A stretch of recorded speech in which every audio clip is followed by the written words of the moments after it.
Hello, everybody. Welcome here on Computer America as we continue on.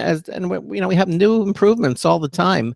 I think we'll talk about some of the things that Ben's doing to make your watching and viewing experience even better. 1 minute until showtime. And in the first news, we'll also do computer technology news brought to you by Slimmer Utilities. And in the second hour, the GizWiz, Dick DeBartolo, Mad Magazine's maddest writer, is going to be joining us here for both hours of the show. So it's going to be a lot of fun. So we invite you to sit back, relax, as we bring to you 2 hours of the Computer America show in about 45 seconds or such.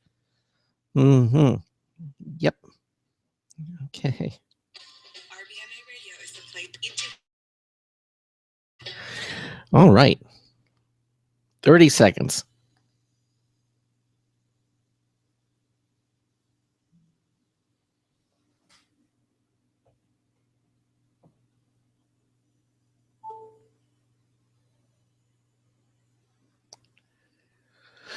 Oh, okay.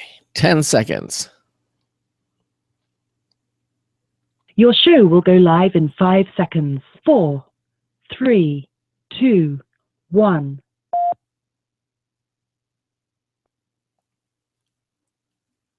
Broadcasting live, it's America's longest-running national radio talk show on computers, Computer America, hosted by national columnist Craig Crossman. Look for Craig's weekly column in your favorite newspaper. This show is being beamed nationwide at ComputerAmerica.com. Keep it here for technology news, computer products, guest interviews, and your phone calls. You're listening to Computer America. Hello, and welcome into the Computer America show.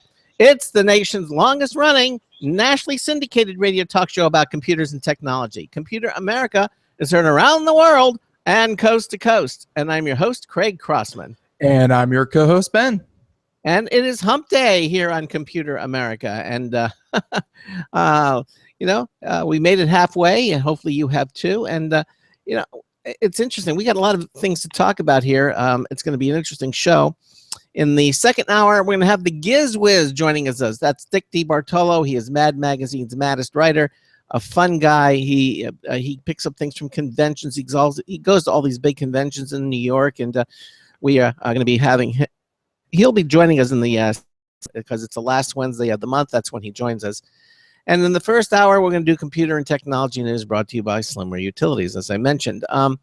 If you have a comment or question, we'd love to hear from you. We'll keep our phone lines open in the first hour, 347-884-8881. I'll get you on and get you through. That's 347-884-8881. In the second hour, the second hour we won't have phone lines. We're going to have Dick DeBartolo. But in the also, if you can't reach us, we invite. Or if you don't want to pick up the phone or you're radio shy, that type of thing, we have another method you can contact us. Just head over to our website, ComputerAmerica.com, and on any page there, in the menu bar, you see several selections. One of them is it says live stream. If you click that, you'll be able to watch the Computer America show because you'll be able to see it. You'll be taken to our live video streaming page. You'll be joined to the show already in progress, and you can watch the program. It's just really that simple. The other thing you can do, if you hover over live stream and go down once it says submit a question, it'll take you to our question submission page. That way you can type in whatever you like, any kind of question, response, comment, click the submit button, and Ben and I will see what you've typed as well. Now with the live video streaming, you'll be able to see Dick DeBartolo, the GizWiz. He'll be with us the second hour. And Ben, you'll be able to see Ben. He has the technology to display the websites we're talking about, links, videos, that type of thing, so you can watch it. Now, I understand, Ben, before we get started with the news, that you've already made some improvements to the live video stream and what you're doing. And why don't you explain to our listeners a little bit what you're doing? Because I find this very interesting. I'm not 100% sure it's what we want, because I'm actually getting a little bit of lag on your end. So I'm not sure if screen sharing is kind of adding a little bit extra strain. We'll have to go back and see how the audio sounds for the show. Hopefully it's not too bad, but yeah. So for those of you who've been following the epic that rivals the Iliad, we have been talking about switching from a service called XSplit and moving over to open broadcasting software. It's something that we talked about with our good friend Marcel Gagne during our Linux show. It's free, it's open source, it does everything that we need. Actually, I take that back. It does most things that we need, and it's and it's very, very lightweight. So it doesn't take as many resources from other processes as the original one that I was using. And so fired up the show today, getting ready. And the problem that I had yesterday, the reason I couldn't do it was because we kind of do the video through Google Hangouts. It's a great way to record it straight to YouTube, and it's a great way for people to join us and watch us. It makes it very, very easy. Mm-hmm. But XSplit used something called a virtual webcam output. So it could make it look like what was happening in XSplit was actually coming out of a webcam, hence all the doodads and all the neat effects that I do. Mm-hmm. So that feature was not included in OBS, and that's something that I really needed. I wanted to use it, but I couldn't yesterday for that exact reason. Today, you may notice there's a little bit of a lag video-wise, and the lag video-wise is because instead of having a virtual output for the entire program, instead I am screen sharing an entire application, which is also included in which also has things like my webcam and other screen sharing through that screen sharing. Mm-hmm. So it's layers upon layers upon layers of convoluted technology. But Craig said that the picture was a little bit better, as you're going to see a lot better during the news segment that we're about to do. You're going to see that if you look at the video portion, hopefully you'll be able to see the articles, be able to read the words, just see it through my screen, and it should be a lot sharper than it has been in the past. So hopefully this is going to do everything that we do, or that we need, and it's going to do it faster and better, and hopefully it's not going to bring the whole system down to a crawl because I'm screen sharing. Yeah, it's interesting because I'm watching it right now, and you say that there's lag, and I'm really not seeing much of a lag. I mean, obviously it's not like totally live video. There's a slight little how to say it, but a little bit of a jerkiness to it, but you might be in giving up the totally smooth thing. What we're getting is an incredibly clear picture, and it's never ever been this clear in all the time we've been doing the video. So if you're watching the live video and you experience a much more clear picture, you can see Ben. Ben doesn't look like a little fuzzy thing now. Yeah. Well, still do, but that's just because I haven't shaved in a while. Yeah, the image is a lot more sharp. Granted, the ticker tape is slightly staggered. I mean, it's stepping rather than it'll do a momentary clear smooth scroll, and then it'll go back to being a little jerky. So yeah, and see again that I believe that's with the upload kind of deal, because for all the speed in the world, all the download you have in the world, if you do something like this, your upload speed really does matter. And 5 megabytes per second, what are you gonna do with it? Yeah, the download speed is 100 megabits per second. Yeah, but download doesn't mean squat when you're trying to stream or upload video or anything like that. Yeah, that's true. But and this is the only thing that's streaming now. Everything else in the house is turned off, right? This is just, as far as I know. Yeah. Okay.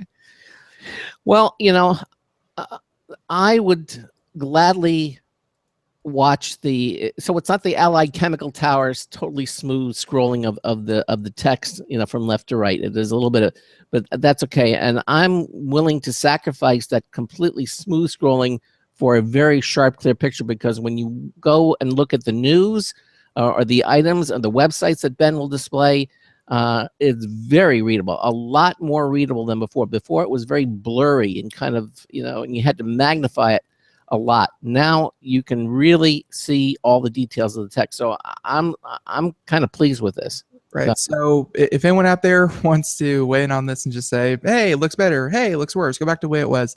Yeah. We welcome that commentary. And yeah, it's a work in progress. This is something that I decided to try, 10 minutes before the show. Worked pretty well. So we're, kind of flying by the seat of our pants here. Right, and all the sponsor links and everything are up there, and I can see the websites and the Computer America logo. That's all this way. Now, the other thing that, and I go, you had nothing to do with this, but evidently as of today, Google Hangouts has added yet a new feature.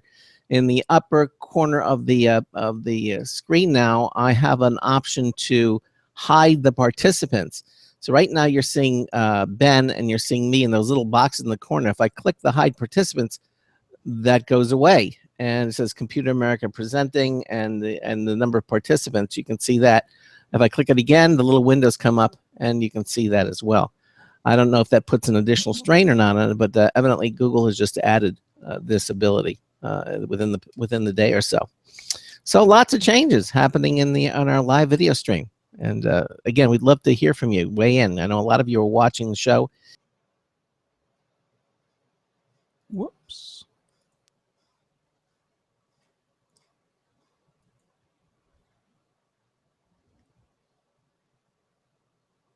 Greg, come back. Okay, I unmuted myself. Sorry about that. Yeah, so and that was another thing I'll talk to you after show about what that was. But Okay, cool stuff. Yeah, evidently you can do things to me as I can do to you now. Evidently. Yeah, but it's not tit for tat. You were talking about hiding participants. I was like, hide from broadcast. I was like, oh, check that out. And that is not what I wanted to do. No, you do not. The hide from broadcast has been around for quite some time. That's not what I'm talking about. I'm talking about the ones on the top with the little red phone is the gear cog, the sharing, and now there's one all the way to the left, which is now hide participants. And I don't have that, so that's just for you. So probably have to go update. Whatever plugin I use, but okay. Okay. Cool. Anyway, we're just kind of going through this, and again, we'd love to hear from you if you're experiencing. I think I see some emails coming in. People are making some comments about what they're seeing. So we'll after we start the news, we'll continue to do that. Anything else? Otherwise, let's get started with news. All right, let's do it. Let's do some computer news.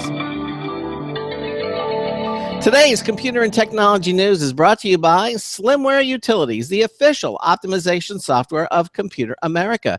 You can visit them at slimwareutilities.com to clean, speed up, and optimize your Windows system. Check them out at slimwareutilities.com. You'll be very glad that you did. You'll thank us for it. slimwareutilities.com. All right, so I say we kick off this, this new segment here that we do. We're going to kick off with something new. And by the way, this is where hopefully all the pain and suffering with the screen sharing and the webcam and all that kind of stuff, hopefully this is where it all pays off. And the clarity of the video portion of the show should be much, much sharper. And yes, it is. It should be much sharper. You can read the news quite clearly. It's very, very sharp. It never has been that sharp before. Right, so we're gonna do this, and hopefully it's gonna be a better viewing experience, and we're gonna go forward from here. This is the beginning of the future. So, speaking of the future, Olympians do a lot of stuff to really stand out. I mean, when you think of the Olympics and you think athletes, these athletes aren't just highly paid athletes. They're the best. They are the best athletes in their field in their respective country, competing to be really the best athlete in the world. It's that simple. These athletes take every little advantage. They were talking about how the entire country of Russia almost got banned from competing at the Olympics for a state-sponsored doping scandal. Luckily that was reversed because not everyone was a part of that, but it just goes to show that entire countries are willing to push the envelope to make sure that their athletes are the best, and they have, and they have the edge. So, when you talk about the edge, technology comes into play a lot of times. We've been talking about connected clothing. We've been talking about, different ways to read your biometrics as you exercise to get more out of your exercise.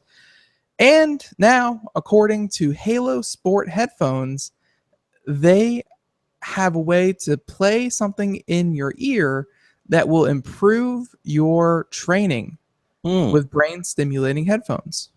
Wow. Strange. So it's from Popular Science, Corey Mueller.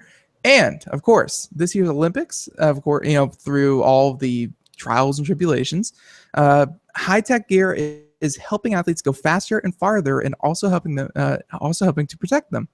So now some athletes are turning to a pair of headphones to help them improve their skills through brain stimulation.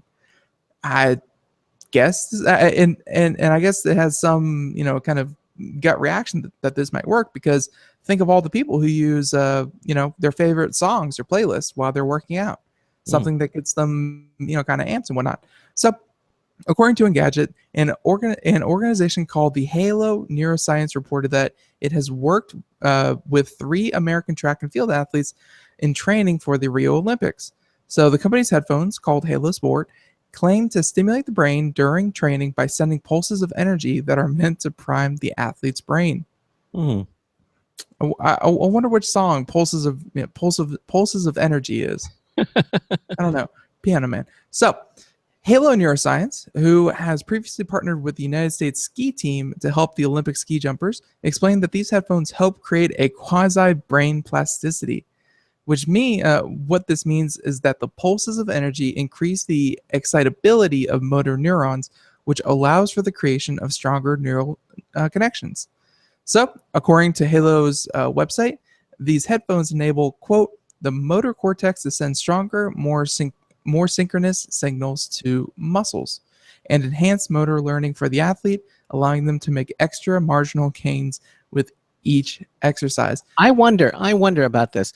So when this gets approved, do you think the Olympic Committee is gonna make this like, oh, well, you can't use that, it's like doping, you can't do it, or is it because there's no chemicals that are going to be entering the body? It's essentially going to be like, from, if you can call that science, what they just tried to explain away all what this is. Honestly, it sounds a little bit more like placebo effect to me. It sounds like you have something, you believe it works, and then whatever gains you kind of see from it are gains just because of the placebo effect. Their whole thing is that they're going to send certain pulses of energy, or they're going to stimulate the brain in a certain way that is going to make you more receptive to making better neural connections. And that has some basis in in science, where they say that if you, I think everyone has experienced this, let's say you listen to a song for the first time, after that time, every time you hear that song, you'll kind of know where you were when you heard that song. Yes, that's very true. And I think it's the same kind of way where certain signals you can send through your ears to your brain, they can better kind of associate with what you're doing. So let's say you're a high jumper and you get these certain pulses as you start training and before you start training, and then you kind of do it. If you put these on before the next competition, your brain's going to be more receptive, saying, okay, we have to be in this state of mind. We did this last time. We heard these noises, that kind of thing. Not doping by any means.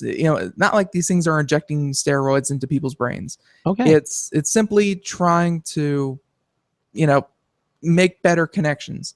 So it's like saying, oh, you can't exercise because that's going to make you a better athlete. This is in this category. This is just another form of you still have to exercise. You still have to put in all the work that you normally would. And this supposedly these headphones, again from Halo, would make any exercise or training that you do marginally better. Let's get into some numbers here, saying that the 2 more studies that respectively followed 10 and 23 athletes. So not the hugest sample size, but 33 athletes. So the 10 athlete study showed a 12% gain in explosiveness compared to the baseline during lower body training. In comparison, the control group saw a 5.2% gain.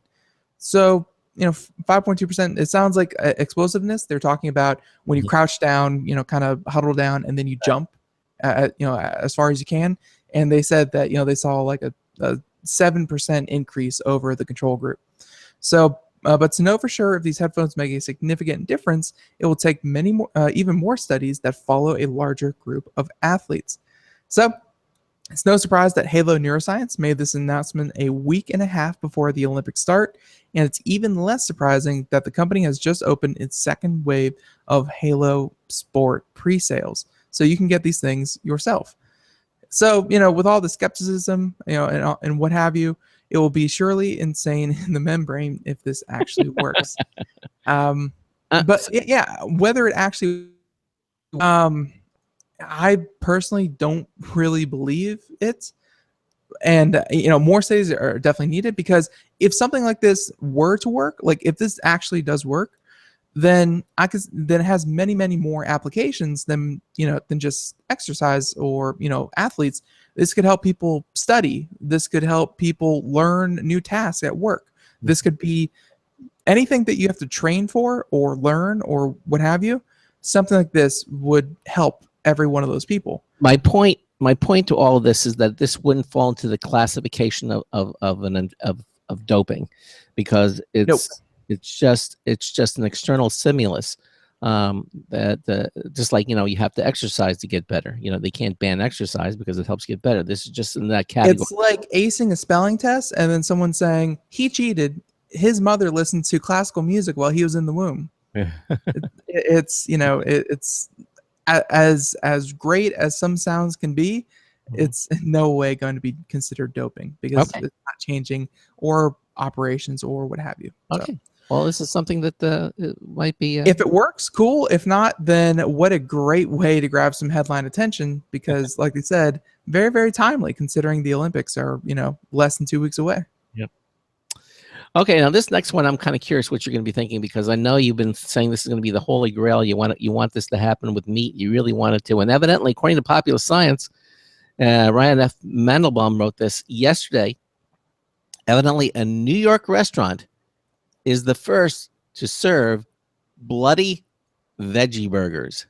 And it's made from the stuff that makes blood tasty, but there's no meat in this. This is... Look at that burger. That's a nice looking little burger. If you're watching that, Ben's actually showing that. You can scroll down a little bit, you'll see another shot of it too as well, a cutaway version of the burger, and you can see it right there. Look at that. I mean, that looks wonderful. That looks like a rare burger. Not medium rare, we'll give him that, but that looks like a rare burger. Rare burger. It looks wonderful. So he goes on to say, I'm sorry, my burgers are bad. Surely juicy meat makes my favorite stomach stuffers, but meat has so many guilt-inducing problems. Are there any restaurants where I can ingest the greasy bovine discs I crave without killing cows, the environment, and yes, myself, all without forfeiting the beefy goodness?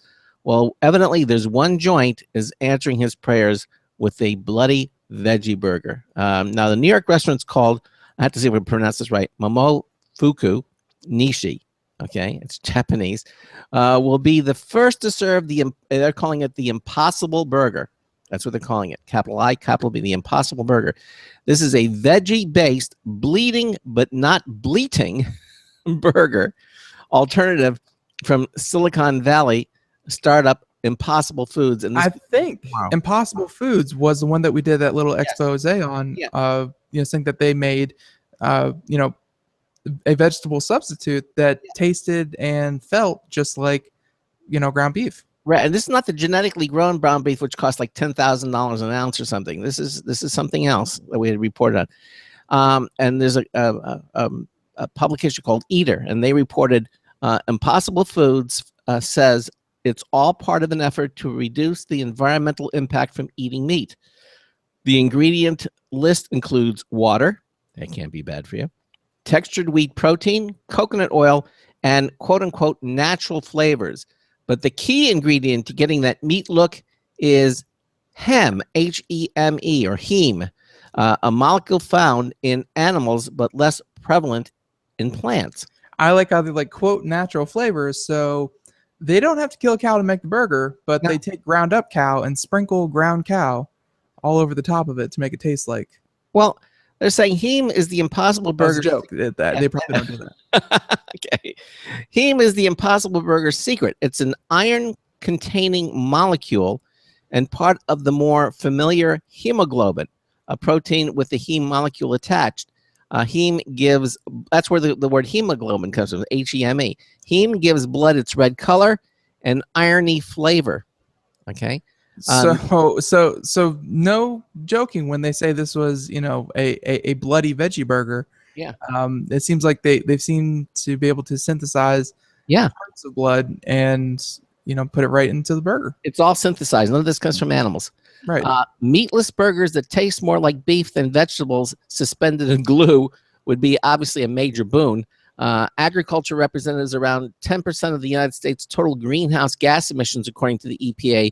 Much of that come from cow flatulence. Go figure that out.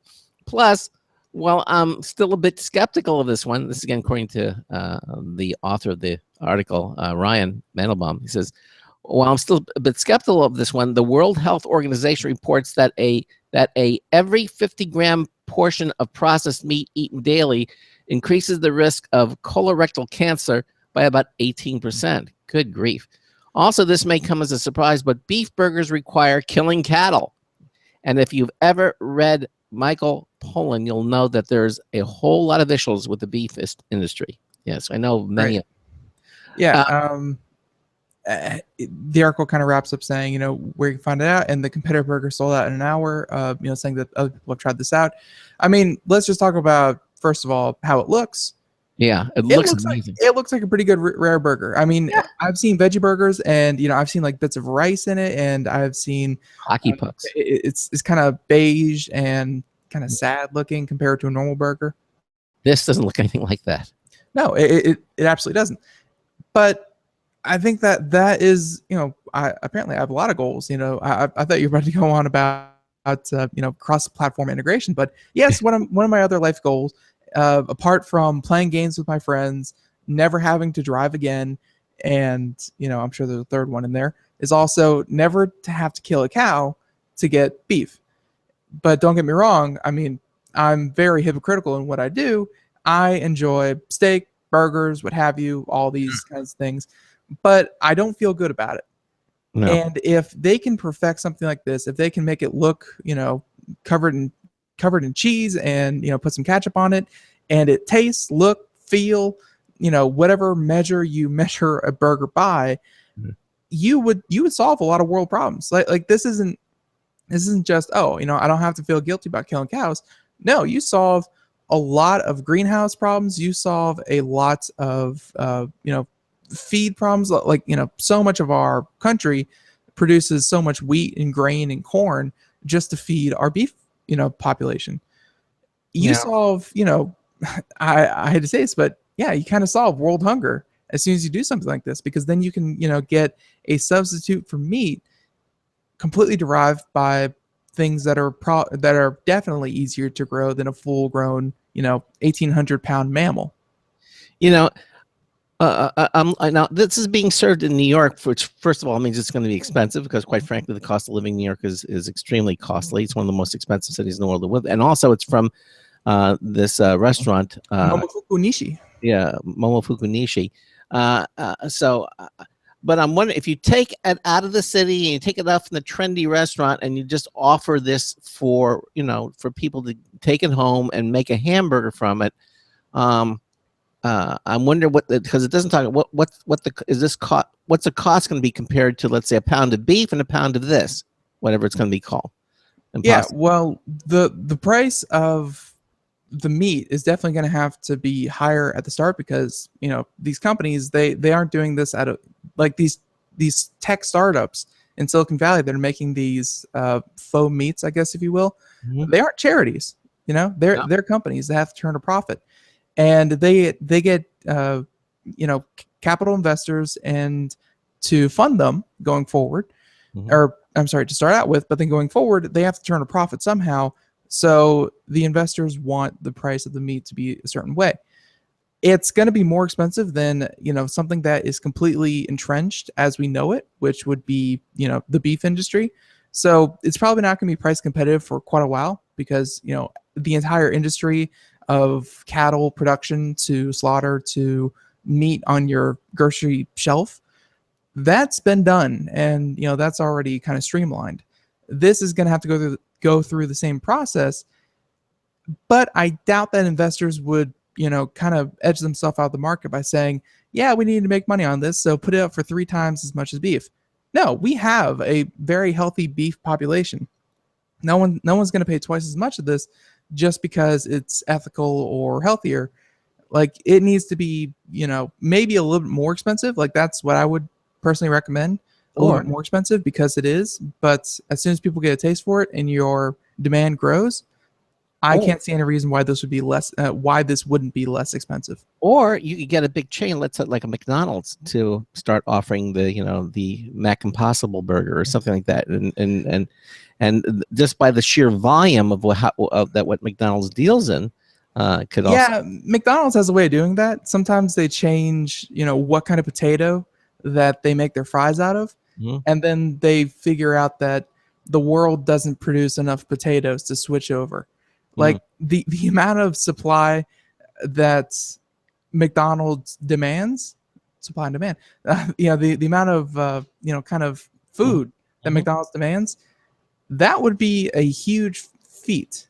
And second of all, you would have to do some crazy PR advertising campaign to get people to see why this isn't a worse product. It's just a different product. So maybe even a better product. It's just hard to imagine. And when that wouldn't be for not killing cows and not, and helping the environment at the same time. Or you know what? Chick-fil-A. Get Chick-fil-A because they're always about, not killing cows, right? So to offer this at all. Yeah, but they're all for killing chickens. Yeah. They're all over killing chickens. That's their business. They have to start somewhere. This would be cool. I think Chick-fil-A should pick it up. I think this would be a really great start for them. All right, we got to take a break. And also we got an email about what Ben's doing. Oh, no. So we'll get back to that. We got a new Syspool review from Marty Winston coming up. We're doing computer technology news. We'll be right back. Stay with us. Sometimes disaster strikes. Data can be lost due to many different reasons. Accidental reformatting, power spikes, virus attacks. Zero Assumption Recovery provides a suite of highly effective and thorough data recovery software for Windows operating systems. ZA is suitable for home users and small businesses who need a powerful data recovery solution for Windows and Linux file systems. Go to z-a-recovery.com. Sometimes disaster strikes. Data can be lost due to many different reasons. Accidental reformatting, power spikes, virus attacks. Zero Assumption Recovery provides a suite of highly effective and thorough data recovery software for Windows operating systems. ZA is suitable for home users and small businesses who need a powerful data recovery solution for Windows and Linux file systems. Go to z-a-recovery.com. Hi, this is Craig Crossman, host of the Computer America Show. You have important meetings to schedule. Your company's getting ready for its IPO, and you're in charge of the PTA fundraiser this month. So how do you coordinate everyone to be available at the same time? Are you still using emails, phone calls, even text messages to schedule meetings with a group of people? How's that working out for you? Not so great, huh? It's a fact that every day, millions of people suffer from scheduling headaches. Well, with Doodle, scheduling meetings with a group of people is quick and easy. With Doodle, you can easily propose available times to each member. Each one checks off the times that they're available, and then you simply pick the time that works best for the group, all in an easy-to-read display that integrates with your existing calendar. Nothing could be more simple. Give Doodle a try for free, and like millions of Doodle users, you'll truly see how easy it is to find the perfect date and time for all your meetings. That's www.doodle.com.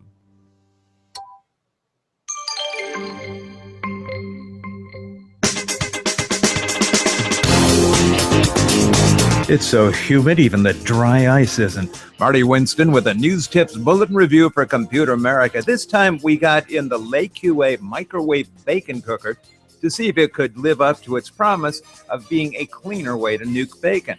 In order to fit in most microwaves, its ripple bottom tray base is shorter than the bacon strips we bought at Target, so we fold the ends back inward. The top has a vent to let steam escape and does a good job of keeping all the splatter inside. It does tend to pop up on one side or another. Our first batch got a little overcooked, probably because our oven is more powerful than their spec. We adjusted and the next batches came out fine. Between, we poured grease into a running disposer as we ran hot water down the tray, then afterward, let the dishwasher clean up. Bottom line, LaQA makes a microwave bacon cooker that makes making bacon clean up. A snap. Marty Winston, News Tips Bulletin for Computer America. And welcome back to the Computer America Show. It is 33 minutes past the hour, and we are here in Computer and Technology News, brought to you by Summer Utilities. Just finished up with the Impossible Burger, a burger that promises to be just as rare and bloody and undercooked as your heart desires, while being completely vegetable derived and essentially a veggie burger. Well, I say vegetable, but most of it comes from veggies. And it seems like they were doing something with the molecule heme. So. Right, but it's a synthetic. In other words, they're still not getting killing cows to get it. Yeah, it's all right, but it's still organic at some point. It's completely ethical to have a slab of this. So very cool. And I would love to try. I really would love to try that. By the way, before we go to the next story, I just want to read this email that we got from one of our listeners, Jonathan, who's a loyal listener. Did you see it? What he says? I did not. I'm not even getting those emails anymore. I feel sad. He says, this question. He says it's regarding the streaming clarity. He says, so he just asked the question. He says, so the video stream of the show is now in 4K, right? just kidding. Yeah, I don't think the local infrastructure could support 4K upload streaming. No, he says just kidding. But the point is, we actually would like for you to let us know, Jonathan. Kidding aside, what you think? Does it look better to you? We really would like to hear from you and from our listeners to let us know if the video looks good. Because my video, what I'm seeing here, Ben's image is razor sharp, not blurry, and the news stories that he shows, the websites, is crystal clear as well. And the only thing I see difference is that the streaming of the letters from left to right is jerky. That's the only difference that I see. But the video quality is a lot sharper. Yeah. Right, and unfortunately, I don't really have a solution for that problem. So could you make the letters bigger? Because they actually. When you go to the second screen, which is when you show the clippings, it gets really tiny. Yeah, it's really, really small. You can barely see it. Maybe a larger font size or something. That actually might help it. You would have less things to scroll that way, and it's barely readable. Yeah, that's certainly better. Yeah, no, it's something we're going to have to work on. Okay, all right. At this moment. So, yeah, please, Jonathan, get back to us. We will definitely try to, kind of assuage any complaints, concerns. We'll send them to the proper people, try to get them worked on. And that's Bloody Burger. Let's continue on with the news stories. Okay, I think the next news story is yours. All right. Next news story is mine. And I think we are going to do, let's see, this goes back right up here. Okay. So I think the next one we're going to do is, the burger one was probably the best one we have today. Okay. How about we talk about, I know just the one. Let me see if I can find it here. This is causing complaints, concerns around the internet. It's not a good thing. Even though the articles are going to sound like, this is a good thing, but from my point of view and from a lot of people's point of view, this is not a good thing. So as most of you should know, starting, ending tomorrow and, officially ending July 29th, it will be your last opportunity to upgrade to Windows 10. For free. If you're coming from Windows 7 or Windows 8.1, you get a free copy. You should get the pop-ups, every day of your life. You should know that you get a free copy. Well, with the ending of the event, out comes something called the Windows 10 Anniversary Update. We talked a little bit about this yesterday, I believe, where we're talking about some of the incremental things that are getting better. It is just that, incremental improvements. But one thing that we didn't touch on is that Cortana is becoming impossible to turn off. Really? And she's always turned on. Because since day one, I've actually had Cortana off the entire time. Oh. So I'm, personally, I'm not even very pleased about this. But they're saying, this is from PC World, saying that you can't turn off Cortana in the Windows 10 Anniversary Update, but you can lessen her awareness. So Microsoft made an interesting decision with the Anniversary Update, which is now in its final stages before it rolls out August 2nd, which I believe is a Monday or Tuesday, probably Tuesday. Yeah. So Cortana, the personal digital assistant for Windows 10 that replaces the search function, taps into Bing servers to answer your queries with contextual awareness. And it no longer has an off switch, because before you could right click it and there was an option to Turn her off. Cortana, it go over the side, and you could either hide her or you could turn her off, or otherwise, and it would just go back to a standard search field, which I liked. It was the best way to find any kind of file or field or what have you going through your computer. Because if I have it in my head, I'm looking for a certain folder that contains all the pictures from so and so, but they aren't labeled and tagged and easily perused by an artificial intelligence in your computer. It's easier just to go, I know it's on my C drive, I know it's in this directory, I know it's there. It's much harder to say, hey, Cortana, go into the C drive under the directory of blah blah blah and find the folder containing pictures of blah blah. There's no way Cortana is gonna be able to find that. So that was one of the easiest things, and turning off Cortana was just simpler. So the impact that this has on you, according to Ian Paul, saying that similar to how Microsoft blocked Google compatibility with Cortana, still not happy with that. I don't like Bing, but what have you. The company is now cutting off the plain vanilla search option. That actually makes a certain amount of sense, according to the author. Unless you turned off all the various cloud-connected bits of Windows 10, there's not a ton of difference between Cortana and the operating system's basic search capabilities. So, Microsoft even says that with the Windows 10 anniversary update, the search box is now Cortana, and Cortana is the search box. Customers can expect the same great search experience powered by Bing and Microsoft Edge with the added benefit of Cortana's personality. I heard, or actually, I read a comment about that exact sentence, saying that I have never heard of three things I have cared less about. That's like saying I would like, I would like to go on a diet because of my root canal and, going to a colonoscopy.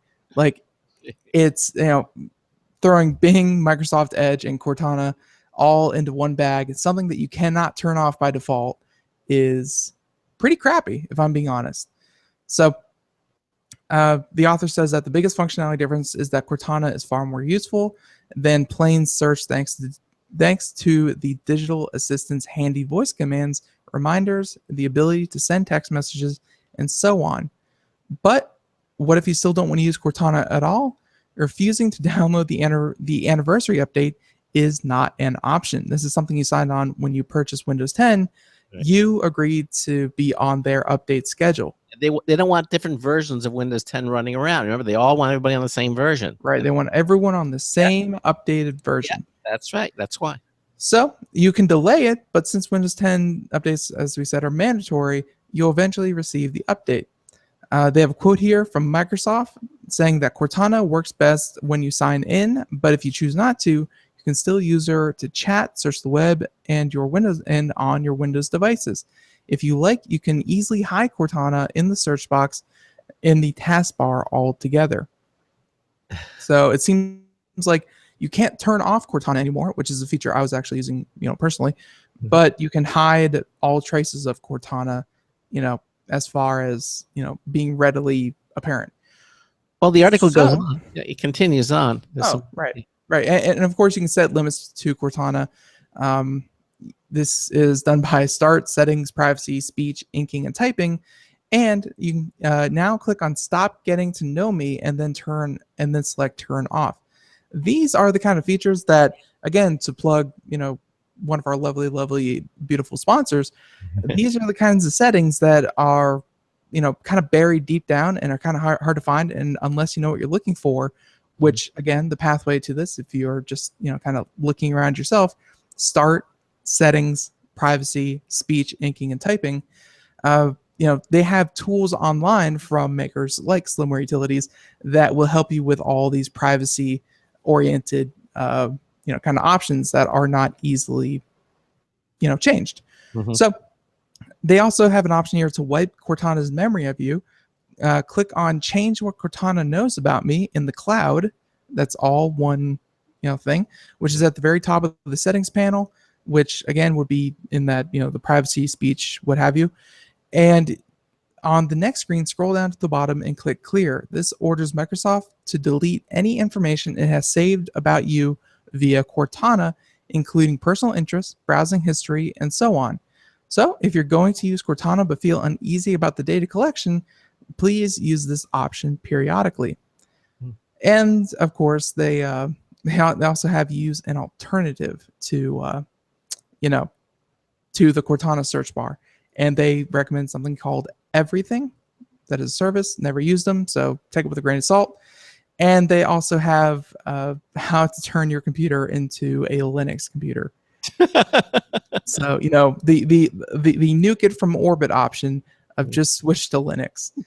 But yes, Cortana, you cannot turn her off anymore. You can't pretend like she's not part of your operating system, but you can go into the privacy settings and really change what she knows about you, what she collects about you, what she already knows about you, and what she will know about you going forward. So please go there and fiddle with those settings, because otherwise everything that you'll be doing using Cortana with, and even just on your computer in general, Cortana will be uploading that data about you. And if you don't care, then don't worry about it. Cortana is about to get a little bit better. And for everyone else, privacy settings. Well, I know you've never been a big proponent of there you go. of Cortana, but I like things like that. That's just me. I mean, I like Siri. Well, you use Siri, so yeah, I do, and you're very comfortable with the idea of using a virtual assistant for essentially almost all your searching. Yeah, I do, and I think that. And I think it's a very cool thing. And I think it's going to be something that's going to get here eventually. As much as you continue to resist it, I think eventually it will. Look, voice recognition. You've been talking about you love voice recognition when it comes to changing the channels on remote control. Well, guess what? That technology is here. And I didn't say I liked it. I said it's amazing that you resist it so much. Yeah, well, then I'm saying it's amazing you're resisting this so much, because I think Cortana and things like it. Because I don't think she's convenient. Yeah. Like I said, if I wanted to find a certain video and that video was buried in the D drive under 3 directories, how the heck am I going to guide her through all that through voice commands? It's going to be simple. It's just not going to happen when I could do, click, click, click, and I'm done. Okay. By the way, a couple of more comments. We don't want them. Throw them all out. Burn them. Print them out. Their emails. Print them out. Burn them, and then delete them. Star Fortress agrees with your comment. I'll take the nuke it from orbit option, which again, there you go. The reference from Aliens, the movie. But Jonathan actually makes a regarding the streaming clarity. He says, yeah, the video is a whole lot cleaner. It's like Ben is sitting right here with me, and the text on the websites is crystal clear. He says the marquee, however, is stepping instead of scrolling, but as Ben said, that's an upload bandwidth issue, not a big deal. Maybe on the new website, instead of having the marquee in the video stream, just have it as an HTML5 element under the video window. Hey, there's an idea. See, and that would possibly, well, actually, that probably wouldn't work, because the reason that we kind of like the marquee here built into the video is that when you go back and watch the archives, like when you go back and watch the YouTube, channel, what have you, if we just put it on the website and the embedded right there, then you will only get that information if you're watching the video on that web page. But if you are watching it anywhere else, anywhere else we upload our video, you won't get that information, like anywhere on the video portion. Okay. So, all right. So well, it has to be integrated in some way. I'm thinking of maybe, changing it from smooth scrolling to maybe change it to stepping, so that the stepping doesn't look so, out of place. Yeah. But hey, Jonathan, thanks for confirming everything. Oh, no, absolutely. It was great feedback. Thank you so much. Yeah, very good feedback. And you basically validated what we've been saying, and the Ben couldn't see, but what I'm seeing, and it's a lot cleaner. So yeah. And so far zero reports of degraded audio. So no, audio sounds clean too. Yeah, I'm very happy. Yeah, audio sounds very clean. Okay, well, good. All right, so it seems to me then the only issue is the scroll bar. You know. Right, and there are probably other options other than smooth scrolling, so we'll look into those later. Okay, sounds good. All right. Well, we have time to do a couple more stories as we continue our computer news segment coming up a little bit. Dick DeBartolo will be joining us for the next hour, and he should be signing in a few minutes. This story from Motherboard is about LastPass. I don't know if you use password managers like LastPass. I use, just to throw sticky password, although they broke a while ago and I never updated it. So, yeah. It's very good. I've used them. If you want to take it to the next level, other than your browser remembering all the passwords and or your operating system, remember, because Wait, so you actually use LastPass? I have used them before. Yes, I'm not Okay. using them currently, but it turns out that the Apple OS has something called key. I can't remember this key something again, which is allows Keylogger. No, not keylogger, but it's a program that essentially saves your passwords. Yes, it's basically it's exactly what it does.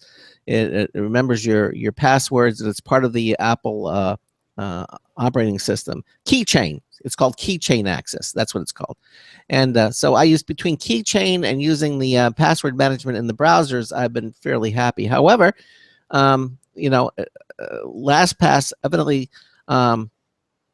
According to this article, Motherboard, Joseph Cox wrote this. He says LastPass had a bug in it that lets you steal passwords with just a click.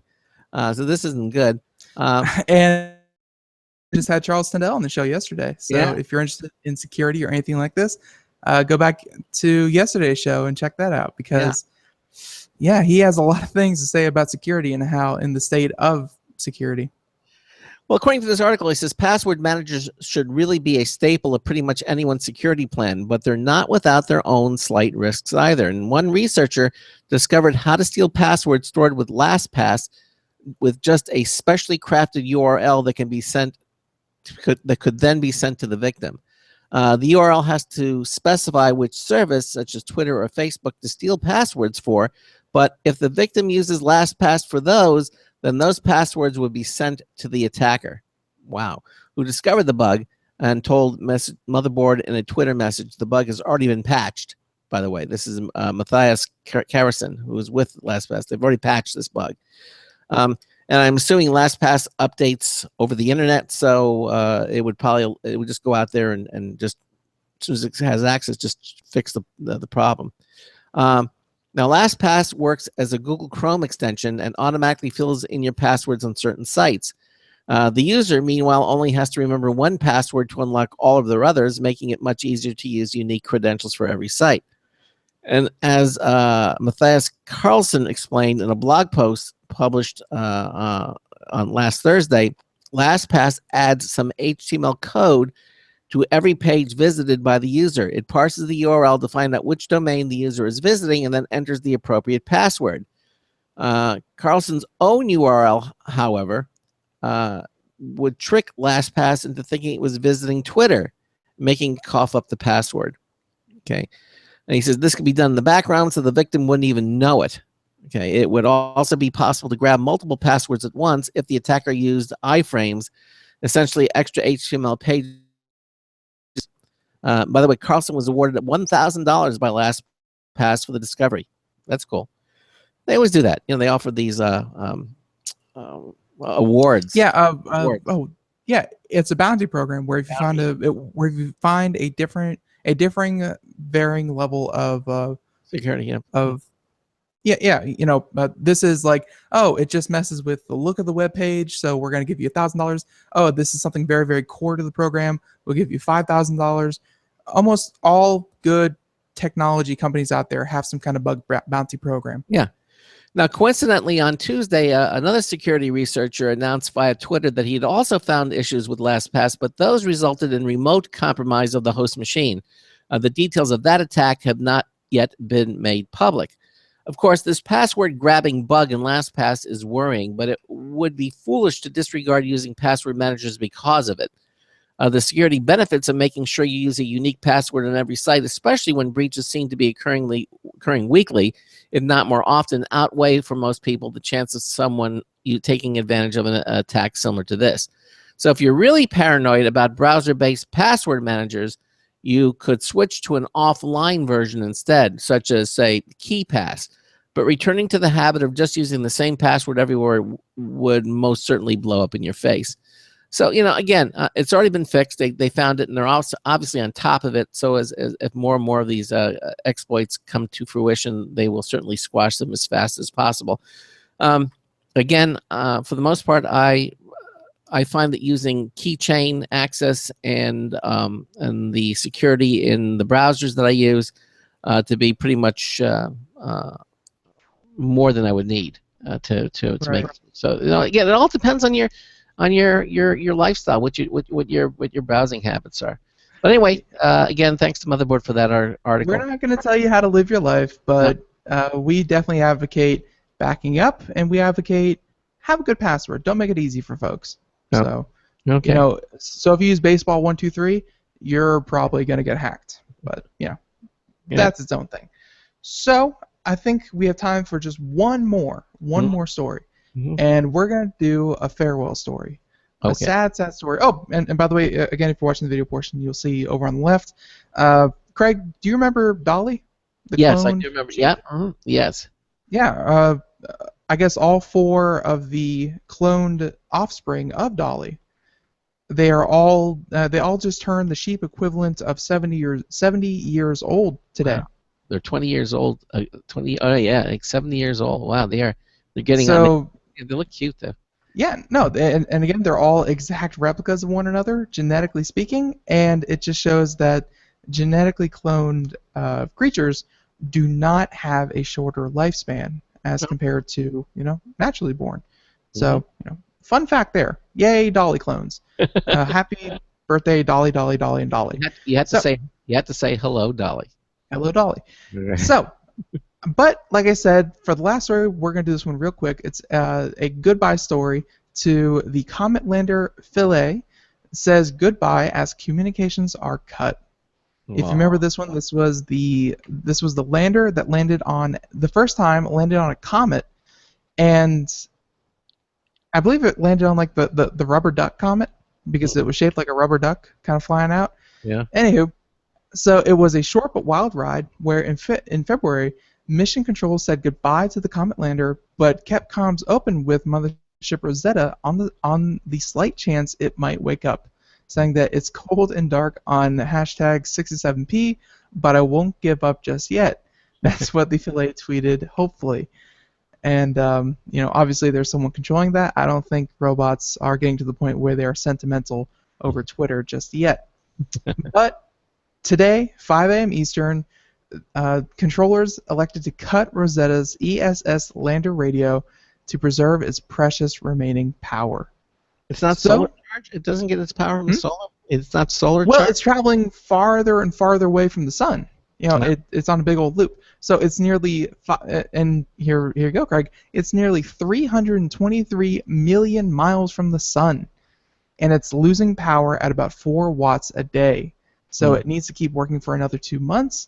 And on September 30th, it'll crash into the surface of the comet, but take numerous final photos and measurements on the way down.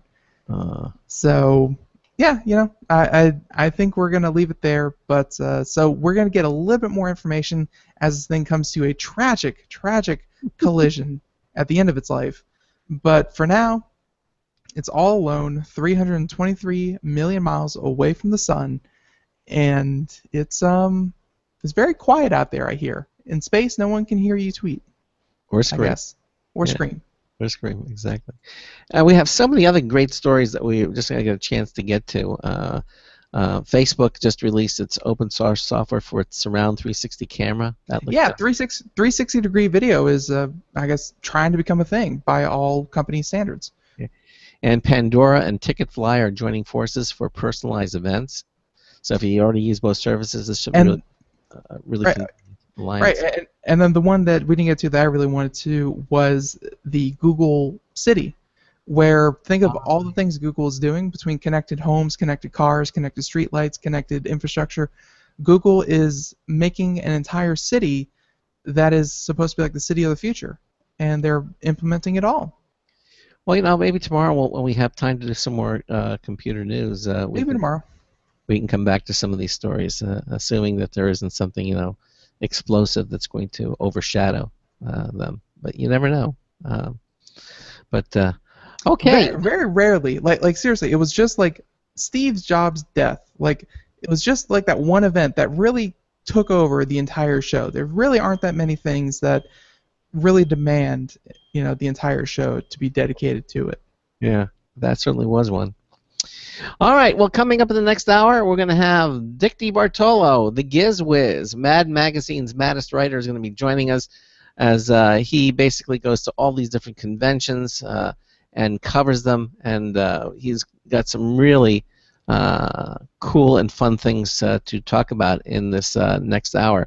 Again, if you want to see some of the things that we're going to be talking about, you can head over to his website, which is GizWiz.biz, and you click on the non-paid lackey fun on Computer America. That's the banner there. It's the fourth one down, and you click that, and you'll be able to see some of the fun stories that we're going to be talking about. That's all coming up in the second hour. Don't forget, also our social media winner of the week. We'll be giving away another one of those Logitech M535 Bluetooth wireless mice that work with Mac and works with Windows. It works with the Chrome OS. A Bluetooth mouse valued at $40. We'll give you one of those away. Head over to ComputerAmerica.com under the Interact. Select the social media contest and get yourself registered. Anyway, we're going to take a momentary break and be back with Dick DeBartolo. This is Computer America.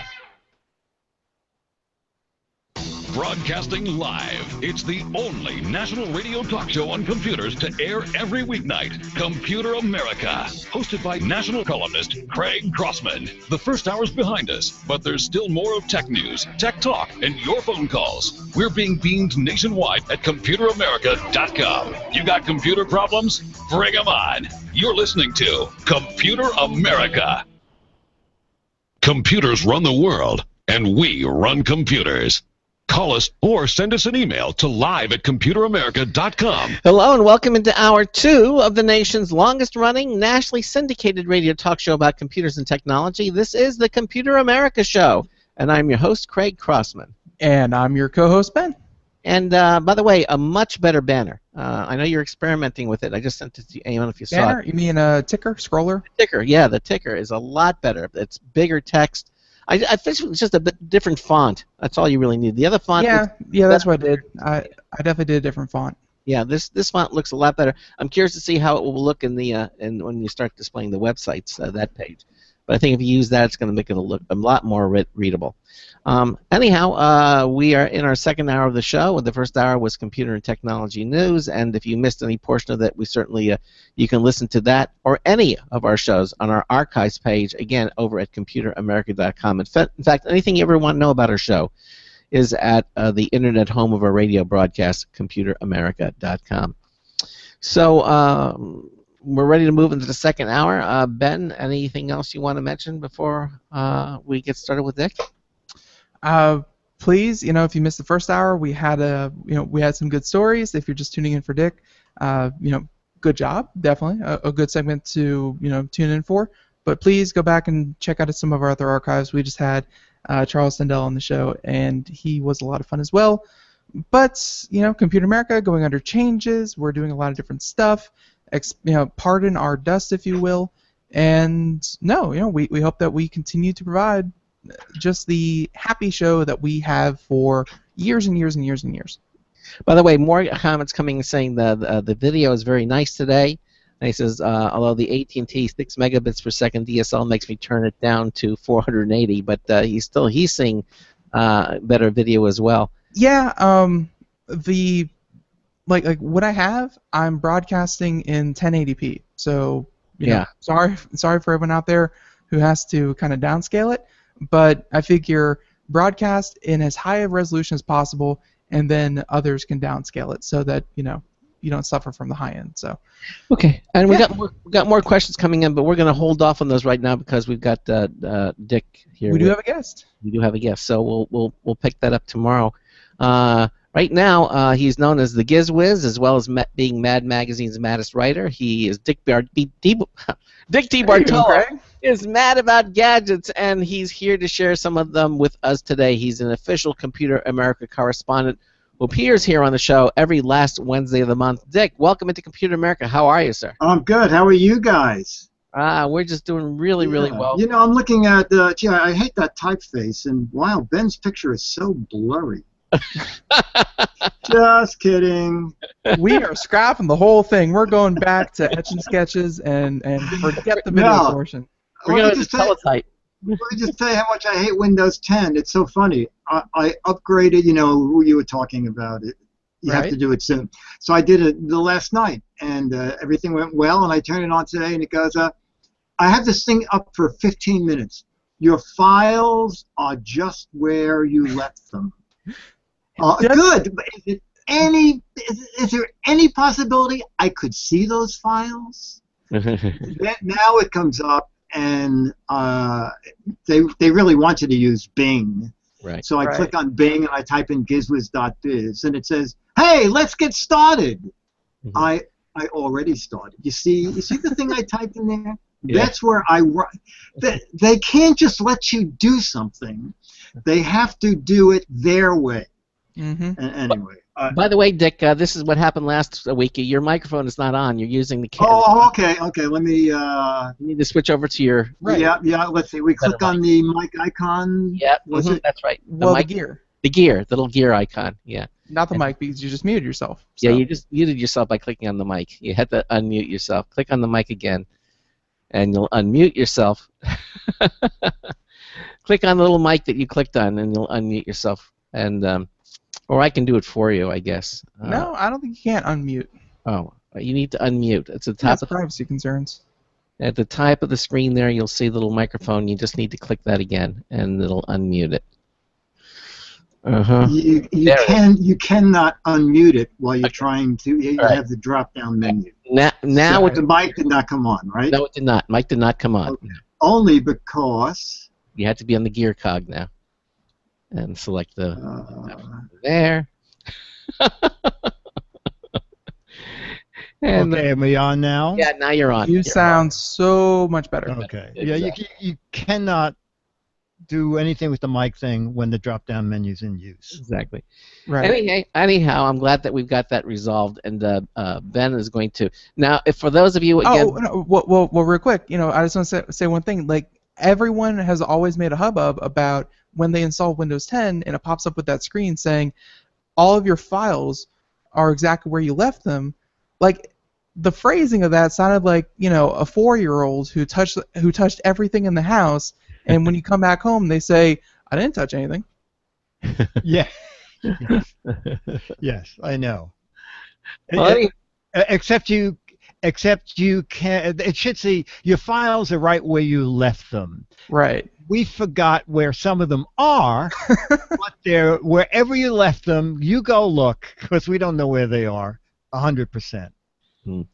Well, now what I want you to do, of course, if you can follow along, again, go to the Dick's website, which is GizWiz.biz, and then when you're there, there'll be the fourth banner down that says non-paid lackey fun on Computer America. Click that, and you'll see all the items that we're going to be talking about today. Or if you're watching the live video stream, Ben will display the website for you to see as well, and there it is. Okay.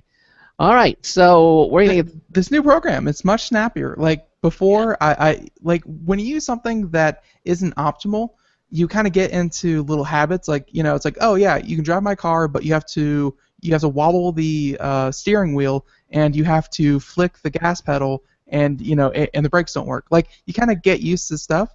So you know, like with the old program, I had to press a button, and then 10 seconds later it would switch over. Now it's just, you know, just like that. So. Very, very nice. All right, Dick, so what we're going to do is we're going to start off with the first item here. And when I first saw the picture of this, I kind of scratched my head, and then I realized what it was. But this is from Kensington, been around for a very, very long time. And Kingston. Kingston. I mean, Kingston, yes, right, like Kingston Trio. And this is the Kingston Digital Data Traveler Micro Duo. The title of this is longer than the device. Exactly. It is a tiny device, and it has a little protective cover that folds up that covers the little micro USB pin. And basically, this is one of those devices that if you have an Android phone that doesn't have an SD card, or even if you have one that does and you need more memory.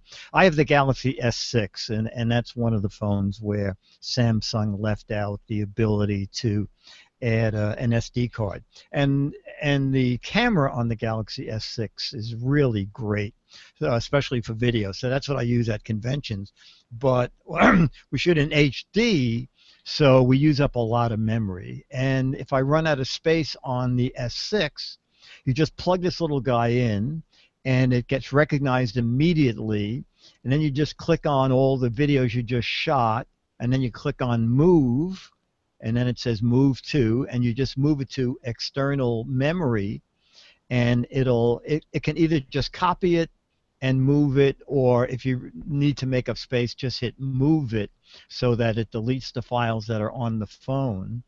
And then you take it out and you flip that little door down, and now you have a USB dongle, a USB plug that just goes directly into whatever you're using, a laptop, a Mac, whatever it is, and all your videos are instantly accessible. And the great thing is these things are incredibly cheap. I'm looking at what I paid. And it's USB 3.0, and I'm looking at the Amazon prices. 32 gigabytes, $12. Okay. Cheap. Yeah, and the 64 gigabyte version is under 20, and they're both Amazon Prime. So an easy way to add memory to later phones that has to have what is it, OTG? What is the acronym? On the go. On the go, OTG. But it recognizes it immediately. So as soon as you plug it in, it'll say external device plugged in. Do you want to use it for what? So it's a great way to add memory to a phone that doesn't have the ability to add memory. And it's the Kingston, as you said, a long name, Kingston Digital Data Traveler Micro Duo. And it's compatible with PC or a Mac computer as well. Yes, when you're using that downloading files from, because iOS doesn't use micro USB for anything, do they? No, they use the Lightning connector. Yeah, exactly. But the USB 3.0 is compatible. Yes. So anything you download from your Android phone, you can instantly upload to your iOS device. Yeah, it's very clever. They do have converters, an adapter that will take a USB to a Lightning connector, but but. Was it $50? Yeah, exactly. I was just find something that's native if you're going to use it on an iPhone. Otherwise, this is nice. Yeah, it seems like people who are really invested in Apple and iOS, they've come to terms with their purgatory of 32, 64 kind of built-in, memory, and that's kind of what you get. But Android users, they seemed happy that they could add, micro SD cards. So nice to see little solutions like this that kind of give them the ability. Especially, it's cheaper than a lot of the SD cards that I saw, and so with the built-in transfer stuff, I just love these guys. I bought 3 of them. And obviously this is going to depend on who's using it and what you're using it for. But for you, how many videos or how many hours of video would you say? I haven't actually filled one up yet, because basically what I do is I'll shoot like 9 to 10 videos, 5-minute videos in 1080p, and it just uses up a fraction of the Kingston card. But then I immediately transfer them to my desktop, right? Just so I know that it's free for next time. I erase them from the little Kingston drive. So I've never come to the point where I've run out of space, even using the 32 gigabyte model. But when you order them, you order it and you go $12, and I go, wow, $6 more. I can have double that. Did it come in a giant Amazon box filled with? Yeah, you know what? It came in a box that's bigger than it should have been. Let me just turn it around. Amazon does that. I know. I don't have the box, but the packaging itself is a little bit on the bigger side. But I know Right. that they do that in stores so that people don't just pocket them. Did you need one of those special things that open up those plastic packages like that? You know what? I think I did. Take your finger off, you know. If you're not Yeah. Open It Yeah. is the name of that device. Yes, I needed that. I Yeah. needed that. Some company, this is sealed. Some companies make it so that You can pop it open. yes, I Yeah. love that. And it Yeah. turns out there are 2 snaps at the corner. Yeah. Or they have at least a perforation in the middle, so you can ratchet it open. You know. with Yes. fingers. They have seen that too. Yes. But some of them they're just sealed, and you You you get don't want bloody and bruised trying to get it. Yes. Yes, that's the kind of thing that you'd feel very bad for someone who's on an airplane and says, "Oh, I know, I have extra memory in my bag here," and then they spend the rest of the flight trying to get it out of this packaging. Gosh. Anyway. All right. Anyway, we're going to continue on so much for the Kingston. And one last thing about this is I definitely enjoy that Kingston. You know, that name is slapped on there because they are long-time memory. Oh my storage God! companies. Yes, so they've been around for a reputable. really long time. Right. So very reputable. Almost as long as the Kingston Trio. You know, really. That's I the don't only know. way. That's the only way Craig can remember how to say. I don't know who those people are. Although, if he was in show business, ladies and gentlemen, the Kingston Trio. Oh, I'm sorry, no. It should have been Kingston Trio, I meant to say. Exactly. Well, if you remember the song Tom Dooley, then you'll remember the Kingston Trio. Anyhow, moving right along. Now, tell us what the new products holiday media event. This is mainly for magazines, which actually there are about 4 or 5 of these. So it's held in July and August are where all these events have. And they're basically put together for magazines that need to know now what the Christmas issue is going to be if they're doing slick printing for magazines. So it's a great event. There must have been 60 different products there. And what's great about this is it's not put on by a tech PR firm, so they tend to have every kind of gadget. So you find a lot of non-Bluetooth things and a lot of things that are not speakers. So the first thing I saw that was unusual is the Biob Halo 15 aquarium. So this is a little acrylic aquarium. It holds 4 gallons, and it has a remote control for the LEDs. There are 16 preset colors, so you can either pick a color for the fish. If you don't like fish, they have a whole accessory catalog of things you can put in there to make a terrarium for the top of your desk or an art piece, or you could just buy it empty and make up your own tech kind of display case. But it's very clever, and it has a filter system. I said to the woman at the show, it is amazingly clear. So there's a filter system that lasts 6 weeks, and then you change it.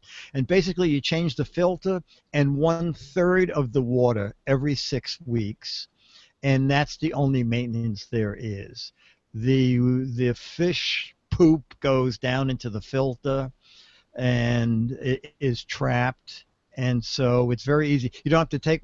When I was a kid, my father had an aquarium, and like once a month, I forgot how often we did it, you had to go in with a little net and catch the fish and put them in a separate bowl.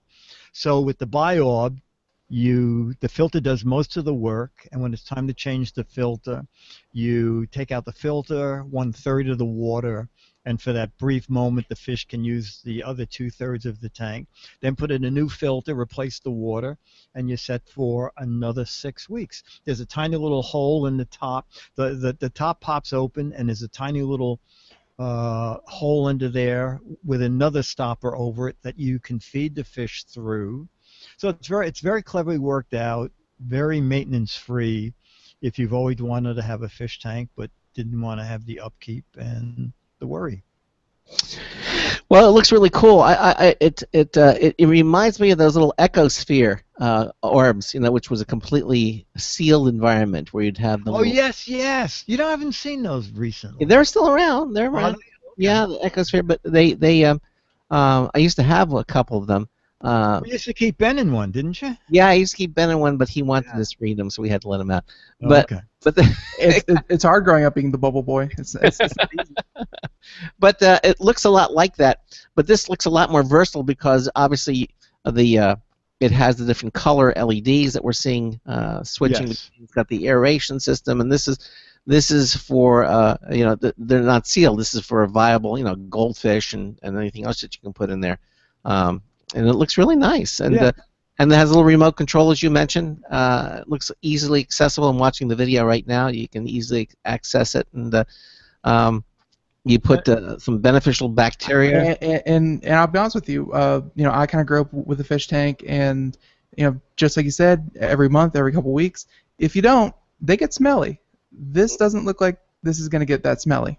No, it looks like they've got it all. They've got it all pre-controlled. You just have. And it's about $100, $99.99, and I think I saw it for a few bucks less on the web. Yeah. Well, now we just reported on a story about Dolly turning. How old was she turning? Oh, 20.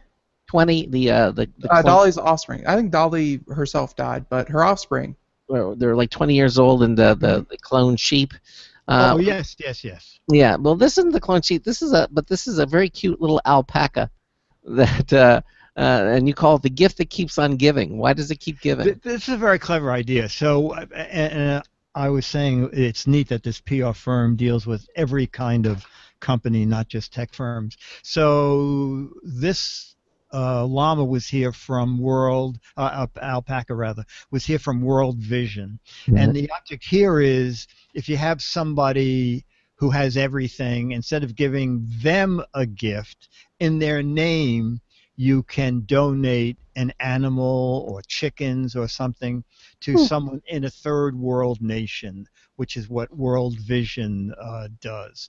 And they work with corporations, and there's a video online where it says that not only does your whole dollar go to help somebody, but it actually can be more than $1 because they leverage that with gifts from corporations to make gifts to these third world nations.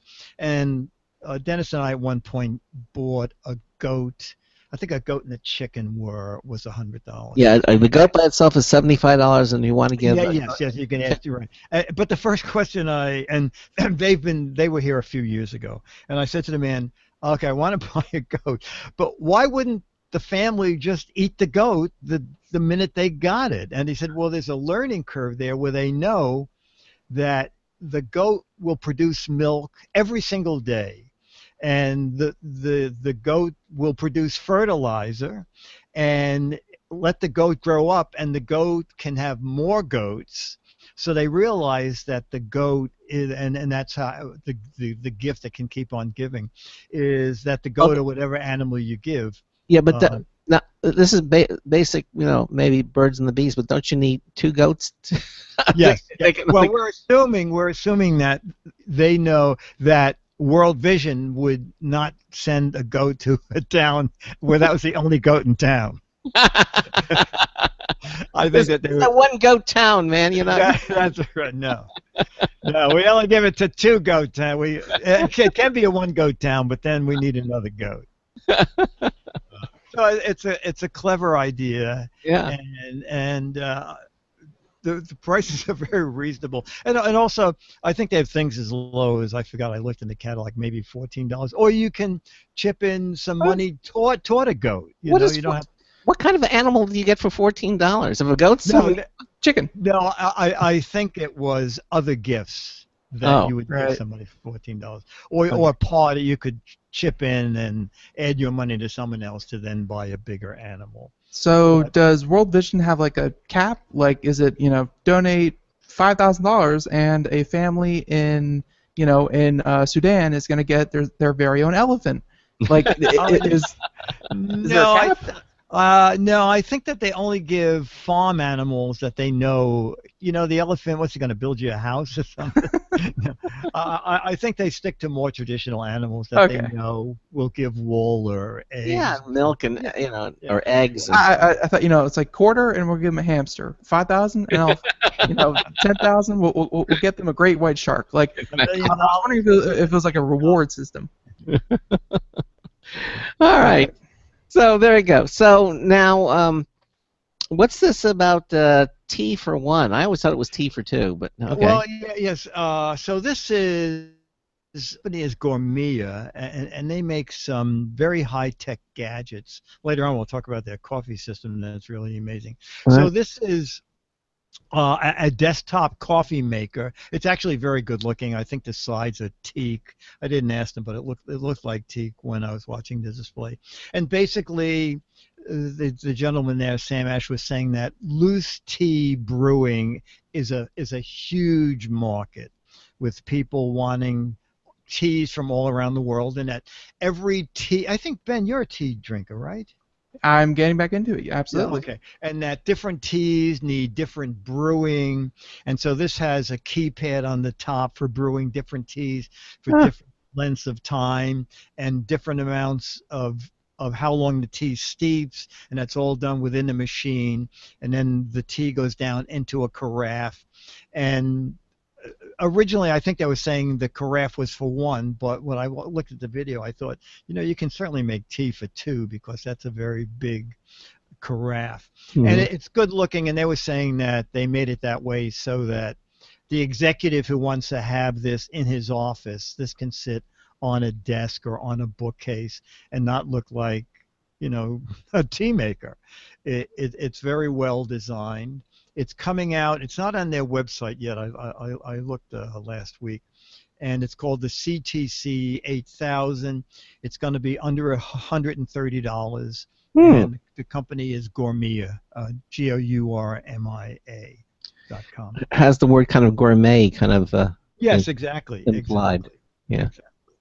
But it looks very, very good. And again, about $130. Yep. And it doesn't use proprietary cartridges. You can.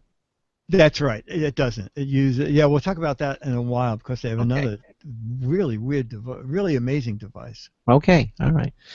Now I know we're a family show here on Computer America, but and you kind of scratch your head when you say that someone would take a name like this and actually name their company, but evidently they make a product called the Big Ass Light. I am so glad that you have Haiku here because I actually was able to go out and see them out at CES. I believe this is from the same company as that makes Big Ass Fans. It is, and it's very funny. The whole company is called Big Ass. Yes, yes, and the funny thing is, when I saw them for the first time many years ago at CES, or maybe at the hardware show, and I had this big sign, and I'm going, Big Ass Fans? What a company. And I walk over there and I go, I said to myself, oh my God, those are Big Ass Fans. I get it. Yeah. They make giant fans. I mean, fans bigger than I am. Mm-hmm. So they make a lot of industrial equipment. And when you see the stuff, you go, all right, well, you know what? That's a good description of the kind of stuff you make. So their big ass garage light is an LED light that puts out 13,000 lumens. Wow. So that's the same as having 16 60-watt bulbs in your garage. And on their website they have a video of regular incandescent lights and their 13,000 lumen light. And so it lights up a huge garage. They said a brilliant light, 10 by 15 foot area. And it really is a big light. It's expensive. It's $400. They make huge versions of this for industrial factories, and this is the littlest one they make, and that's about $400. And pay an extra $40, and they have an occupancy sensor, so that you don't even have to bother using the light switch. It just goes on and off as you go in and out of the garage. And then I said to her, do you have any little ass lights? And she said, well, no. Our small lights are called Haiku. And it's Haiku, but it's still the same company. And they are much scaled down lights. So they equal 3 40-watt bulbs when they're full on. But what's nice about them is you set the amount of light you want in the room, and then it adjusts itself so it keeps that amount of light. So if the sun comes out, then it'll dim itself down. If the sun starts going down, it brightens itself. And they're good looking. They come in many finishes. It also has an automatic sensor in it, so you can go in and out of the room, and the light will turn on and off by itself. And it has 16 different brightness settings, has an app, an Android and iOS app if you want to control the light that way. And the Haiku light starts at $140. They have many different models, and it goes on up from there. So, Ben, you saw the Haiku light then? I saw some of the lights. They were built into the I think it was Haiku mainly, but of course they're owned by Big Ass. But I guess it's kind of hard to get executives and people to put them in people's homes when you have the name like we've been saying. Yes. Haiku is much more much more name friendly. But I saw the fan, and I did see some of their light solutions, and I don't know how much they told you about the sensors that they're building into lights, because at least the ones out of CES, they took almost every sensor that you can buy on the market. They took air quality, they took temperature, they took all this and threw them into every product. So these, and I know we're coming up to the break, but yeah, they're all about sensors and awesome solutions. I really did like them. They were very cool. And I've always maintained that the future of lighting is LED. And I think this is the way they're going. All right, listen, we're at the bottom of the hour. We're going to take a little break, and we'll continue on. Ben and I are talking to Dick DeBartolo, the GizWiz. We got lots more coming up at GizWiz.biz. Click the Computer America logo. News Tips Bulletin Review from Marty Winston coming as well. We'll be right back. You're listening to Computer America.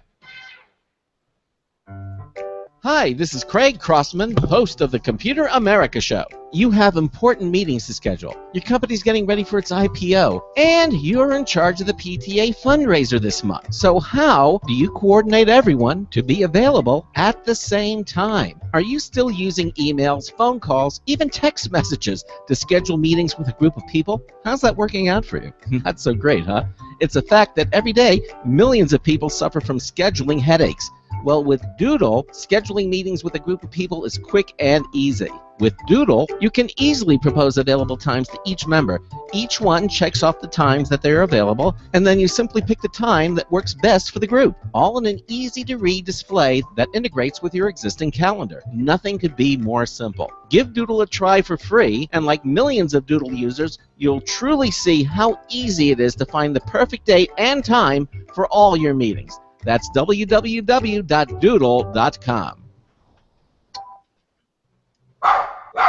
Looking for a best friend? Brother Wolf Animal Rescue has your best friend waiting just for you. The mission of Brother Wolf Animal Rescue is to help build a sustainable, no-kill community where no dogs or cats are ever killed for population control, where true euthanasia is reserved only for animals who are irremediably suffering, or for animals who are truly a threat to society and with no hope of rehabilitation. Brother Wolf staff and volunteers go door to door, neighborhood by neighborhood, to educate citizens about local resources available for at-risk pets and to help their families connect with those resources. Brother Wolf's community-based approach to no-kill helps keep family pets healthy, happy, and in their homes and out of the local shelter system in the first place. For more information or to make a tax-deductible donation to this wonderful 501c3 organization, visit their website at www.bwar.org.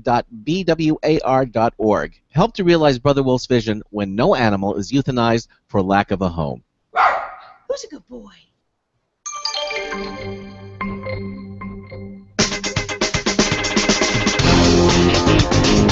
I cook with solar. Not my food, just me. Marty Winston with a News Tips Bulletin Review for Computer America. This time, the Cobalt 24-volt impact wrench from Lowe's. Sometimes there's a big bolt head or nut that you just can't budge, and you wish a socket wrench would marry a sledgehammer and bring you the baby when it's all grown up. We got that baby in from Lowe's. It's their new Cobalt brushless half-inch impact wrench, complete with their new 24-volt max extended-run lithium-ion battery and charger. Talk about a kick to the hardware, not the hand. It delivers up to 650 foot-pounds of torque.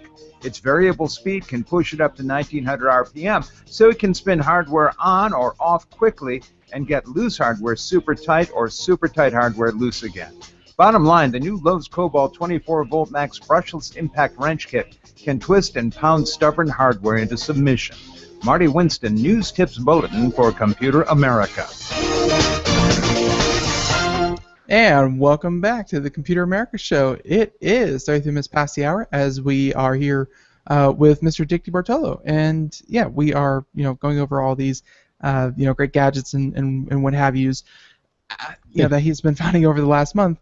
And by the way, thank you, Marty Winston, for that News Tip Bulletin review.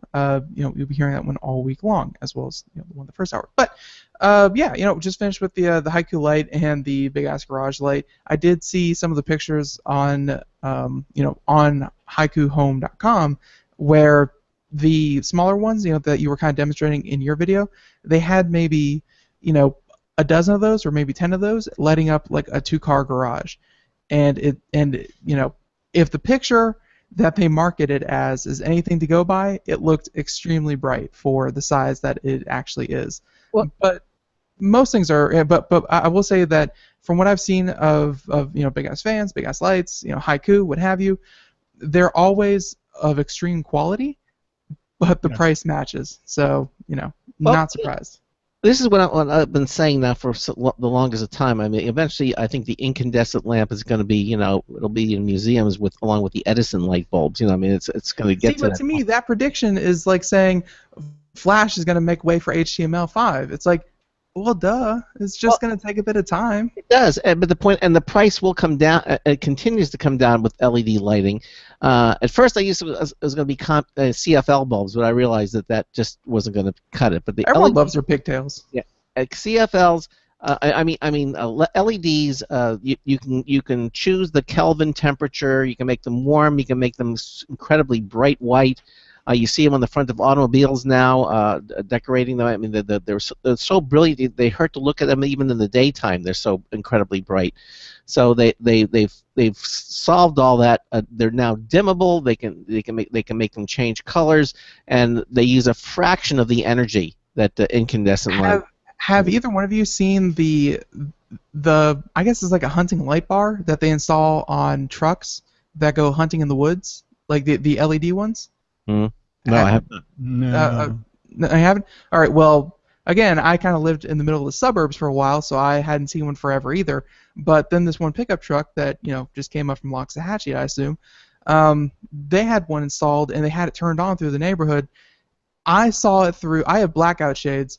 I saw the light kind of illuminate the edges of the blackout shade, and like they had it turned on going through the suburbs, but this thing turned night into day. It was just LED, and it's a big bar, and it's meant to be, you're out in the woods and you're looking for something that to hunt, or you're looking where you're going.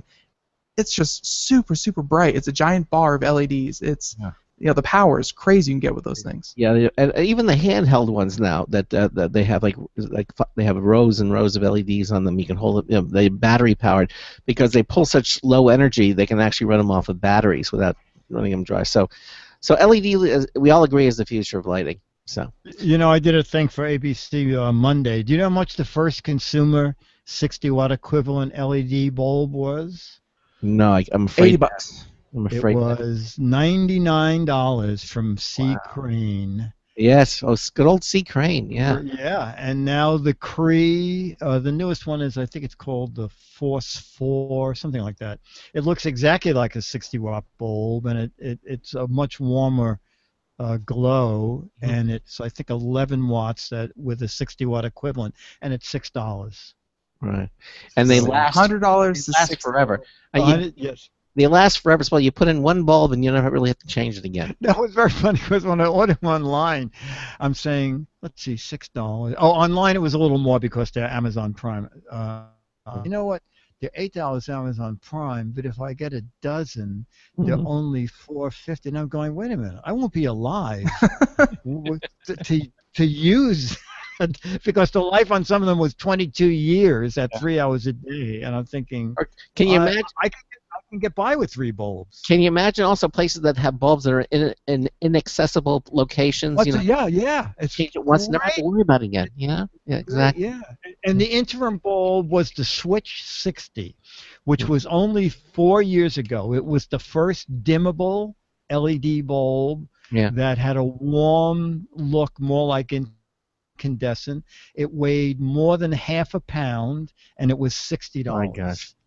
Isn't that amazing? It is. In less than 10 years, from $100 to $6. There's going to be a time when a light bulb going out is going to be a big event because, you know, they say I'm going to say they because I don't know who, but they say that people move on average once every 8 years. There's a strong possibility that if you replace all the light bulbs, the next person to live in your house would never have to change a light bulb in your house. Yeah. It just wouldn't happen. That's wonderful. All right. Well, we're continuing to do these. The next item here is, you know, I don't see Ben carrying this on his shoulder, you know, playing music, but evidently maybe it's my construction job. You know? Something about moonlight. This is from Dreamwave Products. You know, a boombox audio system that starts your car. Yeah, this is kind of interesting. I normally I would not even stop at a table that had boom boxes because, you know, they're Bluetooth and they play music. But then when I saw the jumper cables next to the radio, I said, does this thing also start cars? And she said, yeah, cars and trucks. It has a 400 amp emergency 12 volt battery jump starter. We've seen those little standalone units like from but this is built into the radio. It has a 12,000 milliamp battery in it. So it's kind of an interesting thing to take on camping trips because you can have great music. It's Bluetooth, and it has, I think this one just has 2 speakers, 110 lumen LED flashlight. It also does SOS, IPX5. And that one is $280. These are high-end things, but they're really beautifully built. And then they have one without the jumper cables, which is a little more expensive. That has 50 watts of music power, 2 full-range speakers, 2 passive drivers, 2 tweeters, almost a 21,000 milliamp battery, and they're just good-looking. And you're right. I think for construction jobs, of people who really like to throw their equipment around, this is an interesting thing to check out from Dreamwave. All right. It's going to be out of, I think, a lot of people's kind of like, you know, oh, it starts my car battery and I can play on my iPod? Yeah, let's go out and get this.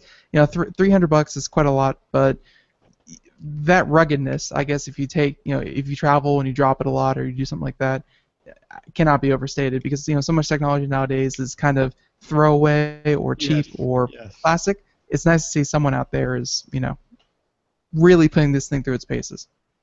Exactly. All right, so there it is. Again, it's called the now there was a second, there was a different Dreamweaver device. There are 2. Yeah, I talked about both. Okay. All right, good. So let's move on then from sort of a mini CES show this summer, okay? And this is something really different in a phone. Yeah, this is, do you know about the Lenovo Fab 2? It uses this new Tango technology from Google. And what it does is it's augmented reality for the kitchen kind of thing, and I'll show you the demo that I got that I thought was amazing. Is so you want to buy a refrigerator for your kitchen. So on one side of the screen right now they're associated with Lowe's, and there's one other big company that they're working with. I forgot who it is. So you scroll down through the refrigerators and you say, oh, this I like this. So you bring your phone to the kitchen and you hold your phone up in the kitchen, and then you take the refrigerator from the Lowe's website and slide it over to where you think it might look good in your kitchen.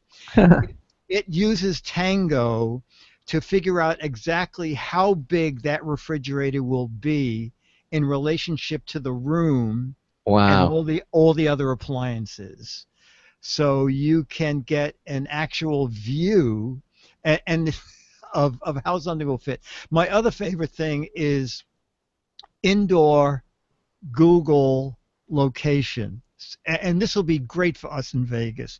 So you get inside a hotel, and it's in the Glockamora Ballroom, and you know those hotels are block long. So you just type in Glockamora Ballroom, hold your phone, and follow your phone. Your phone will start putting dots on the floor that you follow. It's like augmented reality. It is augmented reality, and it'll walk you directly into the ballroom that you have to go to. That's slick.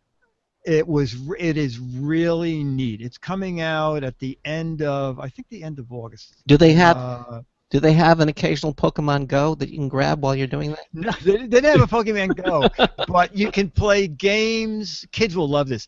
They can play games using the furniture in their house. For example, the guy said, "Here, let's take a picture of the couch we have." Not a picture. He was moving the phone around the booth, and there was a couch in the Lenovo booth, and he said, "All right, let's stack dominoes across the floor, up the couch, across the couch, down the couch, across to the table," and he does that. He takes his finger and he just runs. As he runs his finger, he's adding dominoes to what looks like, what actually is the Lenovo thing. Obviously, there are no dominoes appearing there, but they're virtual dominoes. And then he hits them, and they start, and they run up and down and across the couch and through the booth and up the next. It's really great. So they're working with Qualcomm, and this is coming out sometime next month. Actually, we're still in July. A 16 megapixel rear camera, 8 megapixel front camera, and it's going to be, I think there's going to be only one model. It's a 4,050 milliamp battery. It's going to have 64 gigabytes of ROM, 4 gigabytes of RAM, available in 2 colors, and it's going to be close to $500. All right. Well, that's not unreasonable. No, it's not unreasonable at all. No, not at all. Something really different in a phone. Yeah, definitely. So this next one, we're going back to the coffee makers, the Gremio, because I was very interested to hear about this next one, because the one we talked about was the tea maker, and that was it didn't use any kind of cartridges. Here's something that's really kind of different, because according to you, you can use a variety of K-cups, because there's so many of them out there now. Yes, not only K-cups, but from other companies. And the guy said, "Here, we're going to make an espresso, which requires a lot of pressure, and we need special temperatures." So he did that. He made an espresso, and then he said, "Now we're going to make a K-cup." So it's an amazing machine. It's $300. It's a very small footprint. Right now, it can do 6 different formats of coffee. The ultimate goal is that there's one part of the machine that will accept little cartridge inserts. So, for example, if you want to go from Nespresso to a K-cup or an Illy cup, you'll slide these little interchangeable devices in and out. So they're like little mini adapters, is what you're saying. That's exactly right. I mean, I don't know how they got around all the I don't know how the patents and all of that worked. But you got the ones you have listed here is K-cup, a Dolce Gusto, a Nespresso, Lavazza Blue, Mio, and Point, Cafetalic. I can't even pronounce it. Cafetalic. Yeah, I think it might be Cafe Italy. Yeah. And Cafe Italy. Cafe Italy. Yeah, Cafe Italy. And Italy. And Italy. And Expressi. This is all these different standards that have come up, and they've got something that these adapters that will allow you to use them. And you're right. I'm wondering how they're getting around. You know, I don't know. They call it the coffee cart system, and it's quite amazing. So the basic model, I think, does 6 different formats, and that's going to be $300. Mm-hmm. And it also makes espresso, and it also has a foaming device that's part of it. There's a little fold-out shelf that the foaming device goes on for cafe latte, and then it'll run up to $400 if you want every conceivable insert that they make. So I think it's a clever idea, especially if the guy was saying that everybody in his family likes different coffees and different blends, and this is a way to just have one machine on the counter instead of 30, instead of 5 or 6 machines. Sure, yeah. I think it's a very clever idea. It is. I'm just wondering. I just don't know how they're going to get away with it. I don't get know. shut down before they get off the ground. I do not know. I do not know. It's on my website, Gourmet CG5000. But very, very clever. Did you get an opportunity to even ask the guy that question, or? I didn't think about it when I got home and I was reading through the press stuff, and I go, wait a minute, how in the world did they? One of the questions. It's easier to ask for forgiveness than it is permission. I'm sure. Yes. Yeah. There you go. There you go. There it is. Okay, so we still have a few items to get through too, and this next one is going to talk about the StickBot, but evidently the StickBot is going professional here. So yeah, do you know about StickBot? No, actually, until I read this, I hadn't heard of StickBot. StickBot is go ahead. StickBot has little magnets at the end of its limb, so you can kind of stick it to places and do like little stop motion. Well, they're not magnets; they're right? little suction cups. Suction cups, right? Okay. Kind of little suction cups, and it comes with software so that kids do stop action animation and can make their own little animated film. And so they were a huge hit, and they're cheap. A StickBot is $5. So they came out with StickBot Studio, which is a little tripod for your smartphone and a green screen and lots of images so that you can start making your own little animated videos, and then you can put them in their backgrounds or take pictures that you took and put the stick figures in front of them as their background. And I believe it's 1 shot per second that you move these guys, and it's easy to bend them into a shape and hold them there, and then just move an arm or a leg and take another picture and another picture. They remind me of Gumby. Remember Gumby? In a way, yes. In a way, they do. Yeah. And since you want the green screen for them to be not moving all over the place, it comes with that little tripod, and the kit itself comes with at least 2 of them, and the tripod and the green screen, and on the back of it is a blue screen because there happens to be a green StickBot, so you can't use a green StickBot on a green background because he won't show up. And that kit is list for $20 and is on Amazon for $15. So it's a great gift for a kid. Ben has a green screen, and I always wondered how he moved independently, and now I know. Yeah. Suction Well, cups. yeah. Well, I remember when he was a kid, you kept saying, "I can't wait till this kid moves independently." Okay, so now this looks like something really, really useful. This is these are thin optic glasses that you always carry with you. Looks really cool. Thin optics are great. They are little magnifiers that fold. They're pretty much indestructible. The company said if you break them, we'll just replace them. And we saw them at CES. You wear them like Ben Franklin glasses, so they're not your main glasses. But I have one in my backpack. I have one in my suitcase for when I do lose my magnifiers or misplace them. You just open these guys up, stick it on your nose, and you can see. They make them in 3 magnifications.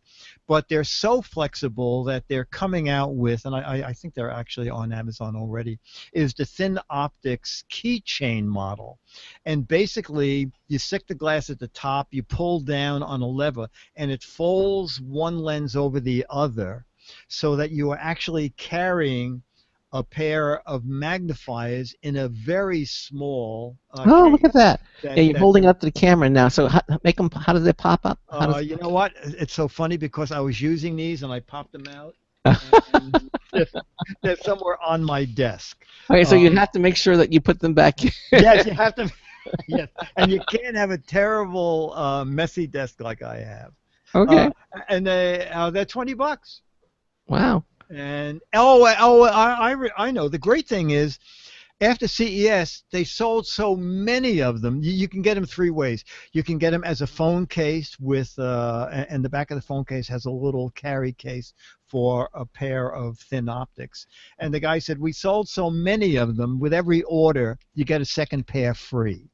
And I said, oh, if you're not sure if you want the 1.5 magnification or the 2.0, can you ask to get one of each? And he said, absolutely. Or if two different people are going on vacation and you want two different magnifications. So it's a real easy way to go to get these. There's 150 and 2.0 and then 2.50. And they cost about what? The keychain is $25, and that includes 2 pairs of glasses. And do you try? Did you fly with these, or? I used them. The reason they're not on here is I came into the studio and had forgotten my magnifiers, and I was ready. I had to do something, and so I popped the little magnifiers out, and I forgot that they were not my glasses, and I walked all over the house with them. And then I went into the back apartment and said, oh, here are my regular glasses. Let me take off the magnifiers, and I left them in the back apartment. So that's why I don't have them here. But the thing is, it's a great backup emergency thing to have. Well, I want to get to this next one here because this I know will be of great interest to Ben. This is a keyboard for die-hard gamers. Now, why are you calling that? Yes, well, this is new from Logitech. And so what it can do, you can set the keys to any color you want. But, well, Ben will already know this because I just learned this because I'm not a gamer, is that a lot of games already have keyboard commands built in so that when you play that game, it'll automatically set this keyboard so that only the keys that you are going to need will be lit. But if you want to light some of them in different colors, you can bring up the keyboard on your tablet or your computer. You can tell it, make this, make this, make this, make this, and then send it to the keyboard, and the keyboard will then emulate whatever you drew on the screen.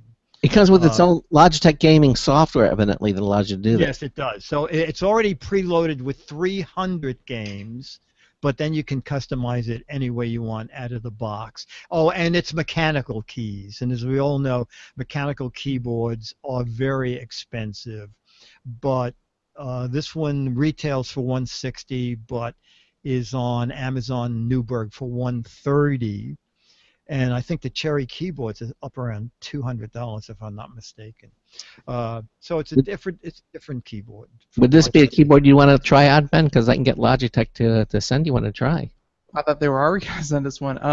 No, the last Logitech keyboard I tried out, I believe, was they had a whole nother line last Christmas. It was like the G510 or something like that. Mm-hmm. This seems to be like the next iteration, but no. Absolutely. I'm currently. It's funny that you mentioned the Cherry mechanical keyboard because I guess that's the standard for really good mechanical keyboards, and that's actually what I'm using right now. But so actually, it's very funny because I am too. But I'm a zero gamer. I just happen to like the clickety click. Oh, absolutely! It's so satisfying. It's like, oh, look how fast I'm typing. I'm not doing anything, but yeah, no, it's I'm not typing anything, but look how fast I'm doing it. Exactly. No, I would absolutely love to try this out. The multiple colored keys, it's it doesn't seem like that big of a feature because heck, we've been doing without that for 25, 30 years for PC gaming. But when you finally get into it and you realize that you can kind of color coordinate your relevant keys, it helps you a little bit. It really does. And plus, it just looks really cool. I mean, yeah. Hey, Dick, we don't have time to get to... Okay, I'll do that next time because it's a lot of fun. Yeah, let's go to because that looks like it's really, really cool. Yeah. I've seen a lot of reviews about this one. We'll do that. But why don't you tell us quickly what you're up to these days? Okay, so October Man will be out next week. I have Fixer Upper in that, a 6-page satire on this married couple that buys old houses and sells them to people and then turns them into palaces, but seems to sell them everything in the world that's inside the house. It's kind of fun. And then still doing GizWiz with OMG Chad, and still doing weekly radio spots with our buddy Leo Laporte over at Twit. Now, is that a parody though? The of things like you see on HGTV? Yes, it is. the real show is called Fixer Uppers. Fixer Uppers, yes, of course. Yes, okay. Yeah, And doing my very well. satire is called Fixer Hucksters. Hucksters, okay. Yeah. Okay. That is very. And of course, still doing ABC News. Oh, yeah, absolutely. And don't forget to check them. Of course, they can find out local listings where they can see your segment. Absolutely. Or on just the go to email. GizWiz.biz and click on ABC News, and all the videos are there, too. That's there as well. Okay. Well, Dick, as always, a pleasure having you here on the show. Please stay with us to the end of the program. But again, Dick DeBartolo, the GizWiz, will be joining us next month at his usual time. He'll be on with us on the 31st. Seconds. The 31st of August, which is the last one. Oh, is it the? No, it's not. Yeah, it's the last Wednesday of the month. Exactly. So he'll be on there, and we look forward to having you on that. Coming up tomorrow, we're going to have in the first hour a company called Picture Keeper. This is a like a flash stick and everything, but the idea that you put it in has its own software, and it will go out and find all of your pictures and images and back them up to the stick. It's a really cool technology, and we're going to have Matt Stanchi, who is the owner, founder, and president of Simplified IT Products, talking about this Picture Keeper product. That's going to be in the first hour. And then in the second hour, we'll have computer and technology news. That, again, brought to you by Slimware Utilities, the official optimization software of Computer America. And don't forget, we're going to have our social media winner of the week coming up on Friday. Make sure that you're registered to win that Logitech M535 Bluetooth wireless mouse valued at $40. Again, thank you all for being here with us on today's show. It was a lot of fun, and Ben and I will see you here, same time, same place. So until tomorrow afternoon, this is Craig Crossman, hoping that your hard disk never becomes floppy. We'll see you tomorrow. Have a good one, everyone. Bye-bye. Woohoo! Yeah, that too. 10 seconds.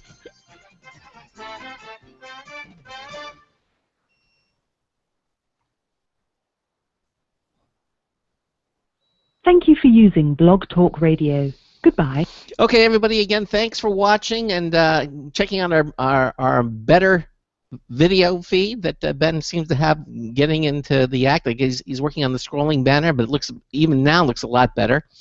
And we'll see you here tomorrow. Again, thanks so much, Dick, for being here with us. Oh, you're welcome. Oh, you know what, Ben? Dennis always has trouble finding Listen Now. Yeah, we are working on that with the new. Okay, no, I just want to make you aware of that. I just click on everything on the screen, and suddenly I hear a voice, and I go, "Oh, that must be it." No. Tell them thank you for the feedback. We are working on it actively. Yeah, we're working on a new website. As always, we're updating this one as well. So we have a lot of new changes coming. Dick, thanks again for being here. Okay, take care. Okay, bye, Ben. Thanks, everybody. Bye. Thanks everybody for watching. Bye-bye. Bye.